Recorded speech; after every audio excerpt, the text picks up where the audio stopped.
తెలంగాణ రాష్ట్రంలో 10 ఏళ్ల బీఆర్ఎస్ ప్రభుత్వంలో ప్రజల అవసరాలను గుర్తించిన ఘనత కేసీఆర్ సర్కార్దేనని పెద్దపల్లి పార్లమెంటు అభ్యర్థి కొప్పుల ఈశ్వర్ అన్నారు.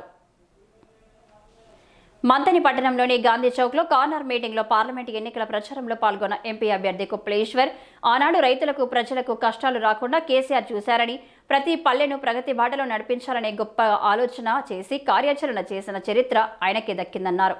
అయితే 10 ఏళ్లు గొప్పగా పరిపాలన చేసిన ప్రజలు మార్పు కోరుకున్నారని, ఆ మార్పుతో ప్రజలకు గోస తప్ప మేలు జరిగిందేమీ లేదన్నారు. బీఆర్ఎస్ ప్రభుత్వం కేసీఆర్ కుటుంబంపై కుట్రపూరితంగా చేసిన విష ప్రచారంతోనే ప్రజలు మార్పు కోరుకుంటున్నారని ఆయన అన్నారు. మాజీ ఎమ్మెల్యే పెద్దపల్లి జిల్లా పరిషత్ చైర్మన్ పుట్ట మధుకర్ మాట్లాడుతూ, ఈనాడు అధికారంలోకి వచ్చిన కాంగ్రెస్ ప్రభుత్వం 10 ఏళ్లలో బీఆర్ఎస్ సర్కార్ అప్పులు చేశారని, అసత్య ప్రచారాలు చేస్తూ బదనాం చేస్తున్నారని, అయితే ఆ అప్పులు ప్రాజెక్టుల నిర్మాణాలకే అయ్యాయే కానీ ఎక్కడ ఒక్క పైసా దుర్వినియోగం చేయలేదన్నారు. ప్రాజెక్టుల నిర్మాణం చేసి లక్షల ఎకరాలను సాగులోకి తీసుకువచ్చామన్నారు. అంతేకాకుండా ప్రజల ఆరోగ్యంపై ప్రత్యేక శ్రద్ధ తీసుకుని ఆసుపత్రుల నిర్మాణం చేశామని, పేద కుటుంబాలకు ఆడబిడ్డ కాన్పు భారం కావద్దని మాతా శిశు ఆసుపత్రులు నిర్మించామని ఆయన గుర్తు చేశారు.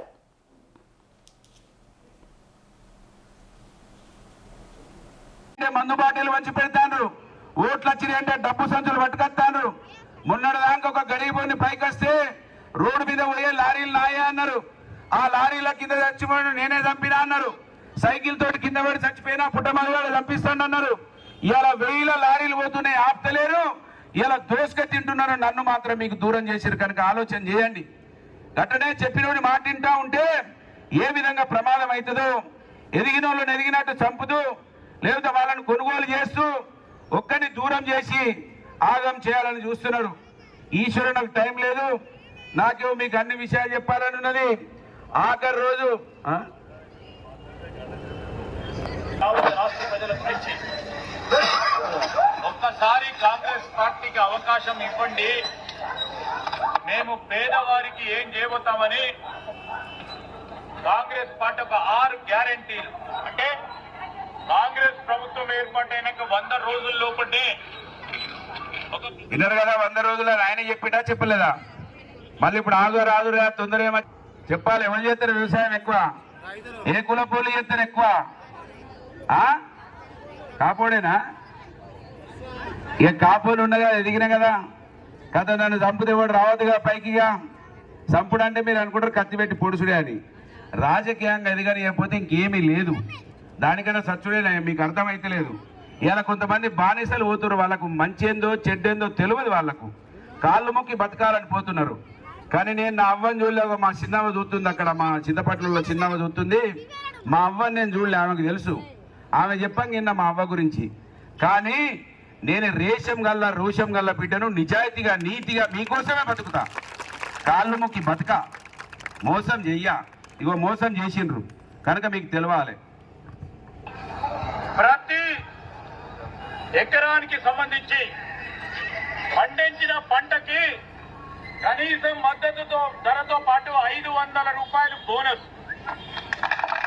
500 రూపాయల బోనస్ అంటే మీరు ఆలోచన చేయండి. 25 నుంచి 30 క్వింటళ్లు పడతాయి ప్రతి ఎకరాన వరి. ప్రతి ఎకరాల 30 క్వింటళ్లు ఇంటూ 500 రూపాయలు వేసుకుంటే ఎంత డబ్బు వస్తుందో మీరు ఆలోచన చేయాలి. అర్థమైందా? ఎంత లెక్క చెప్పిండు సారు వ్యవసాయం చేయడు, కానీ ఎకరానికి పంట ఎంత పండుతుందో ఆయన చెప్పిండు. 25 క్వింటాల నుంచి 30 క్వింటాలు పండుతాయి అన్నాడు. 30 క్వింటాలు ఇంటూ 500 అంటే ఒక పంటకు ఒక ఎకరానికి 15,000 రూపాయలు వస్తాయని చెప్పిండు. 15,000 ఇంటూ 2 పంటలు ఒక ఎకరానికే 30,000 వస్తాయనగా ఇక కాపోనివాడికి ఆయన ఓటు ఎత్తారా? నాకు ఇక చల్ నీ ఎవరు రూపాయి ఇతలు బేకు ఇస్తాను, ఆయనే ఇస్తాడు. 15,000 ఇంటూ 2 పంటలు సుమా. కాపోలు మంచిగినాలే. ఎక్కువ కాపోళ్ళ మీటింగ్లకు వేయండు. ఇవాళ కూడా మా అల్లుడు అంటాడు, కాపోళ్ళట మా అల్లుడు చేసుకుంటారు ఎంపీగా వచ్చినాయనడు.